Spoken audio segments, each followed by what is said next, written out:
Hello guys! Ang kwento ko ngayon di natapos na nga yung 4 days namin vacation sa Hong Kong. At nung makarating na kami ng bahay, ito agad yung pumasok sa isip ko. Maglaban na agad ng mga tubal namin kasi medyo madami to. At nung mailagay ko na yung mga tubal namin sa washing machine, isinama ko si Aki papunta dun sa tindahan ko. Pero dito muna kami unang nagpunta ni Aki dahil naalala ko na may event nga pala ngayon din at alam kong masisiyahan si Aki dito. Happy 7th year nga pala sa Pusakalye. Bali may skate compy nga din at saka may pagig ang Hardcore Hope. Kaya isinama ko dito si Aki para magkita siya ng mga maraming nag-i-skate tsaka mga nagtutugtugan. At shoutout nga pala kay Tol B9 na nagpahiram ng skateboard para makapaglaro si Aki dito. Tapos after ni Aki mag-skate, pinanood ko sa kanya kung anong nangyayari kapag may tugtugan.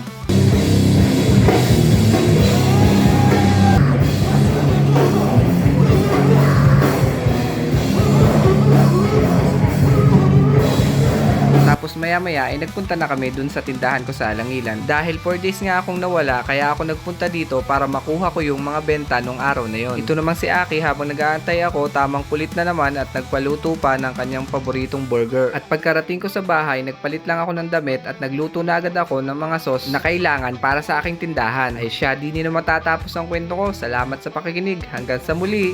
Bye bye bye!